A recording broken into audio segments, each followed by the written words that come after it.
इसी द्वार से श्री तुंगनाथ जी की यात्रा की शुरुआत होती है। मैं रात को ही चोपटा पहुंच गया था। चोपटा बहुत ही छोटी सी जगह है। सड़क के किनारे काफ़ी लॉजेस हैं और कुछ ढाबे हैं। यह ओखीमठ और गोपेश्वर के बीच में स्थित है। रात को पहुंचे थे हम 8 बजे तक। रिंद्र ठंड बहुत थी। अब हम यात्रा शुरू करने लगे हैं श्री तुंगनाथ महादेव की और चंद्रशिला जी के ऊपर। देखिए गेट मेरे बिल्कुल पीछे। अब मैं यहाँ से यात्रा शुरू करने लगा हूँ। आइए आप भी मेरे साथ चलिए और यात्रा कीजिए। बहुत ही अच्छी यात्रा है। ट्रैक छोटा है लेकिन थोड़ा खड़ा ट्रैक है। जय शंकर।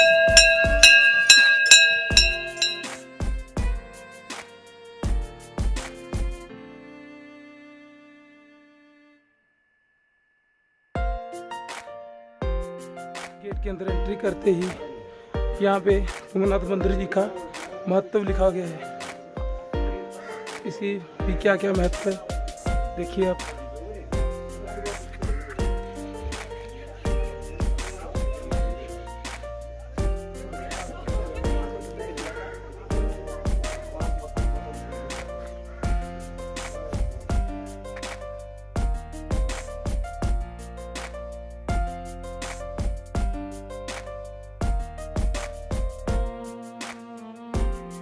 जय शंकर।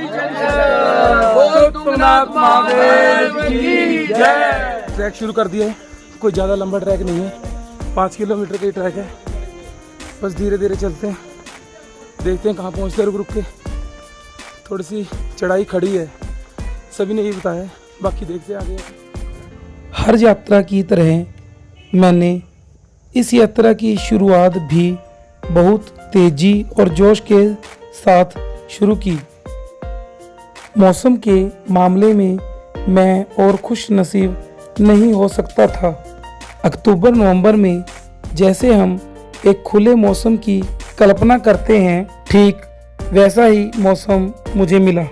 एकदम चटकीली धूप और ठंडी ठंडी हवाएं एवं वृक्षों से गिरते हुए पत्ते और कोई भीड़ भाड़ भी नहीं।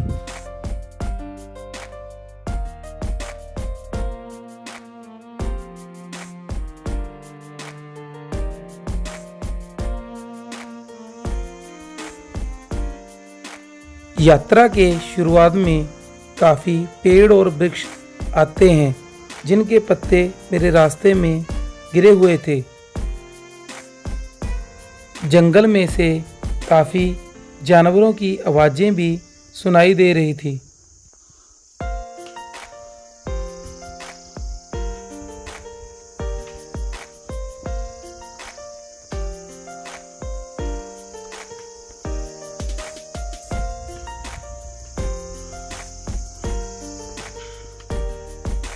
दूर पहाड़ियों पर धूप भी दिखाई देने लग गई थी, जो कि मेरे लिए साफ मौसम का संकेत था। मैं और मेरा साथी धीरे धीरे आगे बढ़ रहे थे। अगर आप पैदल यात्रा नहीं कर सकते तो यहाँ पर घोड़े की व्यवस्था भी है।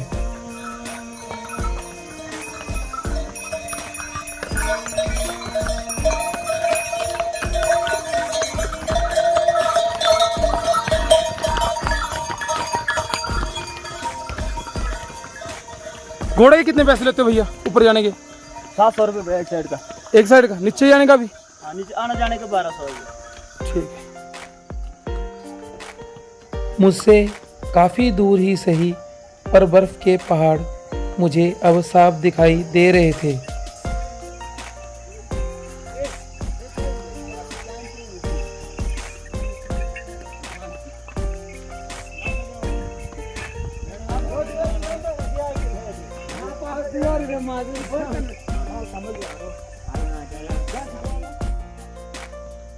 कुछ देर चलने के बाद मैं एक खुले मैदान में पहुंच गया। इन घास के मैदानों को गढ़वाली लोग बुगियाल कहते हैं। पास से देखने में यह बुगियाल बहुत ही सुंदर और मनमोहक दिखते हैं।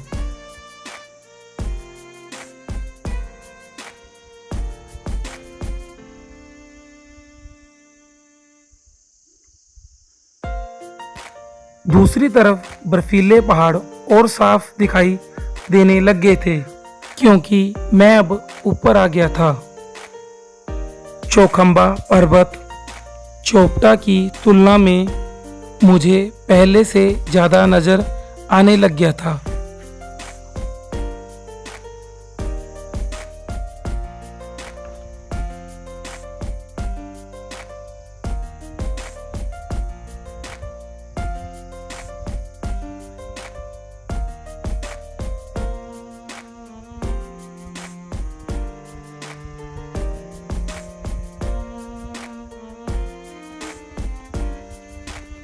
इस स्थान से अब हमें आगे का रास्ता बिल्कुल साफ दिखाई दे रहा था। वैसे तो मुझे 10 मिनट में यहाँ से निकल जाना चाहिए था, पर इस बुग्याल से जाने का मन नहीं कर रहा था। पहाड़ों पर अक्टूबर नवंबर से बढ़िया घूमने का मेरे ख्याल से और कोई महीना तो नहीं होता। इन दोनों महीनों में मौसम ज़्यादा खुला और ज़्यादा साफ रहता है। यह जो सुंदर द्वार दिखाई दे रहा है, इस पर चंद्रशिला का महत्व लिखा हुआ है।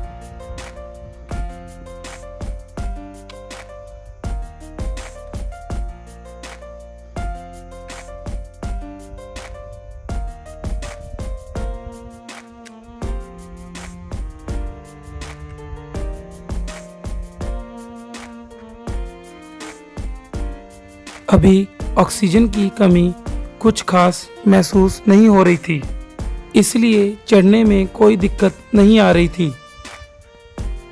अब मैं नीचे से करीब 3 किलोमीटर ऊपर आ चुका था।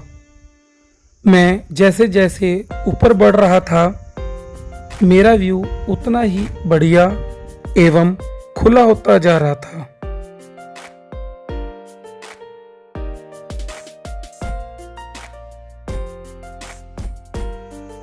जैसे जैसे हम ऊपर आते आ रहे हैं, वैसे वैसे पहाड़ियाँ, बर्फ की श्री केदारनाथ की पहाड़ियाँ और चौखंड पर्वत दिखाई देने लग गए।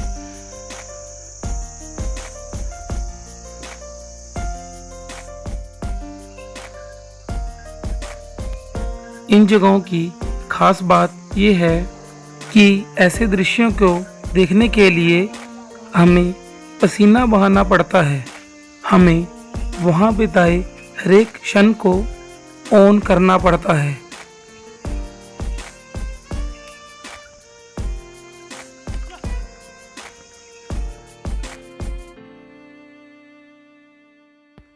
बहुत हाइट पर पहुँचने के कारण अब मुझे दूर दूर तक हरी भरी पहाड़ियाँ एवं बर्फ से ढके हिमालय के पहाड़ दिखाई दे रहे थे।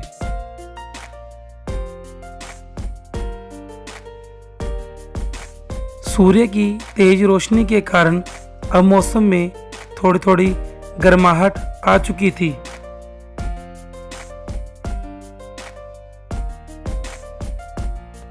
नीचे जो बुग्याल मैंने पास से देखा था, वही बुग्याल दूर से उससे भी सुंदर दिखाई दे रहा था।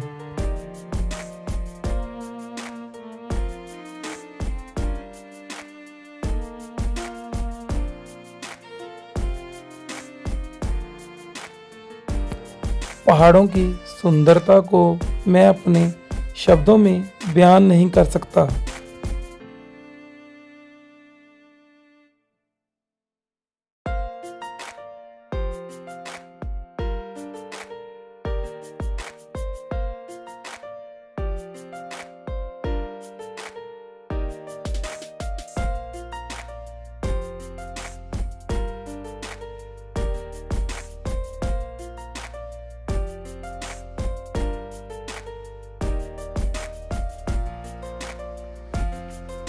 काफ़ी देर चलने के बाद मुझे रास्ते में एक दुकान दिखाई दी, जहाँ पर मैं थोड़ी देर बैठा और वहीं पे मैंने चाय भी पी।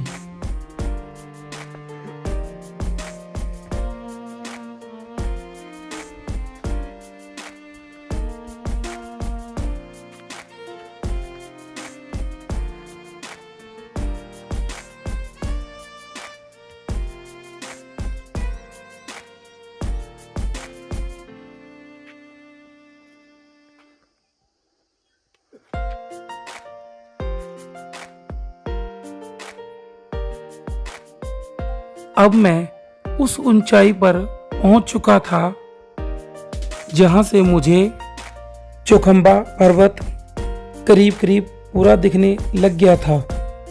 ऊंचाई पर आने के कारण अब वृक्ष खत्म से हो गए थे।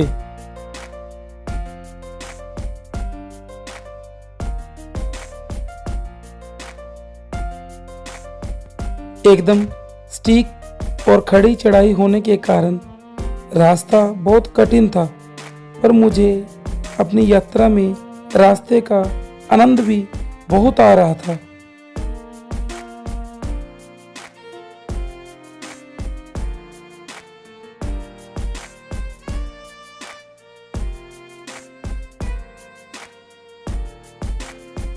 मैं जैसे जैसे हर एक मोड़ को क्रॉस करके आगे बढ़ रहा था, वैसे ही वैसे अलग ही नया व्यू बन रहा था।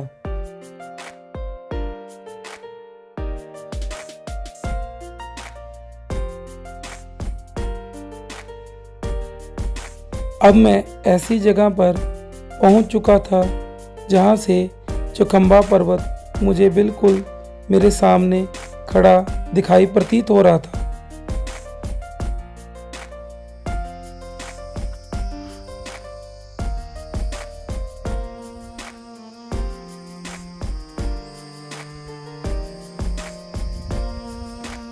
सूर्य नारायण भी अब काफी ऊपर पहुंच चुके थे, जिससे घाटी खिली खिली सी नजर आ रही थी।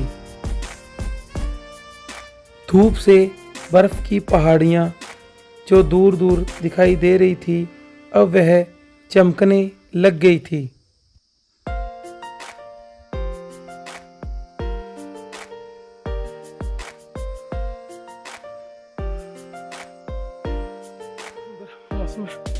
जैसे जैसे ऊपर जा रहे हैं वैसे वैसे आसमान खुल गया। देख सकते हैं आप मेरे पीछे, काफ़ी सुंदर है। हर तरफ ग्रीनरी, आसमान ब्लू, मौसम तो बस पूछे नहीं, देखने से पता चलेगा आपको। थोड़ी भूख लगी थी, सोचा कुछ खाया जाए। फिर ये मेरी फेवरेट मैगी खाते हैं। बादलों के बीच में से चौखंबा पर्वत बहुत ही सुंदर दिखाई दे रहा था। आसमान बिल्कुल साफ होने के कारण मुझे आकाश में चंद्रमा भी दिखाई दे रहा था, जो बहुत ही सुंदर लग रहा था। यात्रा करते करते अब वह घड़ी आ चुकी थी जब तृतीय केदार श्री तुंगनाथ जी का मंदिर मेरे बिल्कुल सामने था।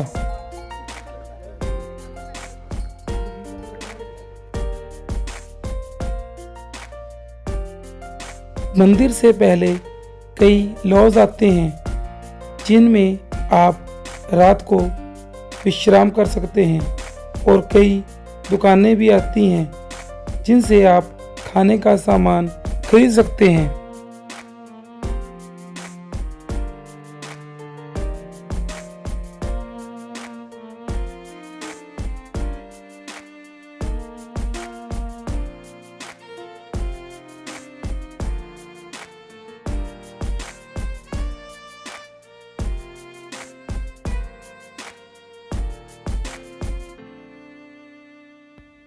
मंदिर पहुंचकर सबसे पहले मैंने श्री तुंगनाथ जी के दर्शन किए और वहां पर धूप बत्ती की,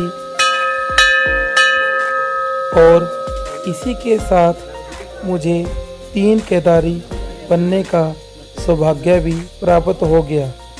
इसके बाद मैंने चंद्रशिला जी के दर्शन करके अगले दिन सुबह जल्दी श्री रुद्रनाथ पहुंचना था। तुंगनाथ मंदिर जी के परिसर में पहुंच गए। देखिए इस मंदिर है। सुबह चले थे 8 बजे, तकरीबन 10 से पहुंच गए। 4 किलोमीटर था, तकरीबन पूरा किया।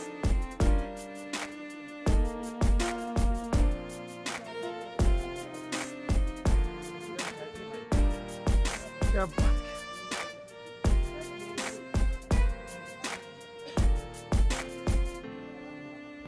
तुंगनाथ शंकर जी का सबसे ऊंचा मंदिर है और इसकी ऊंचाई केदारनाथ जी से करीब 100 मीटर ज़्यादा है।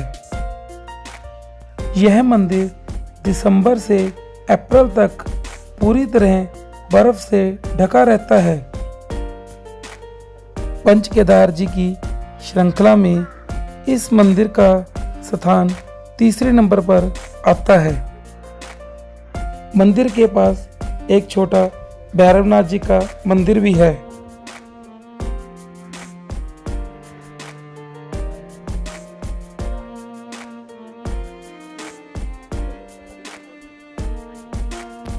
यह मंदिर भी बाहर से श्री केदारनाथ और मध्यमेश्वर जी जैसा ही लगता है।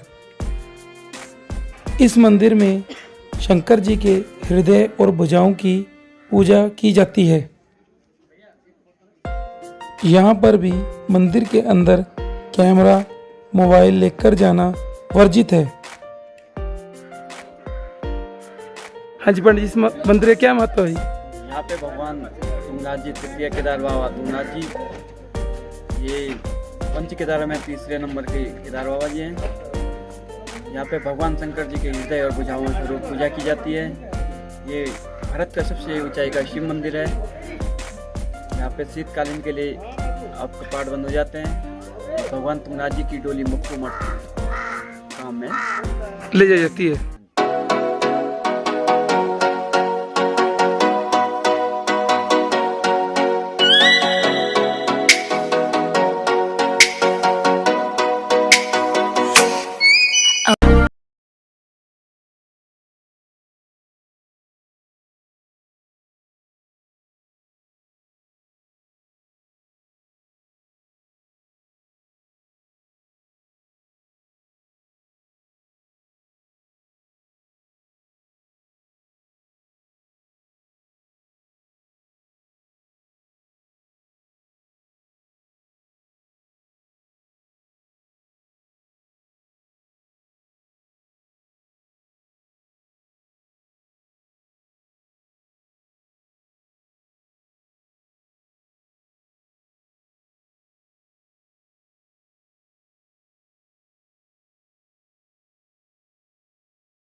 तुंगनाथ जी की परिक्रमा करते समय मैंने देखा मंदिर के पीछे और भी कई छोटे छोटे मंदिर थे। इन सभी मंदिरों में नमस्कार कर मैं आगे श्री भैरवनाथ जी के मंदिर की तरफ बढ़ चला, क्योंकि इसके बाद मैंने अभी चंद्रशिला भी जाकर वापस आना था। इसलिए मैंने जल्दी भैरवनाथ जी के दर्शन किए और आगे चंद्रशिला की तरफ बढ़ चला। मेरी चंद्रशिला यात्रा की वीडियो देखने के लिए उत्तराखंड यात्रा भाग 7 का इंतज़ार करें। अगर आप मेरी वीडियो को पहली बार देख रहे हैं तो आप मेरे चैनल को सब्सक्राइब करें और लाइक करें और शेयर करें।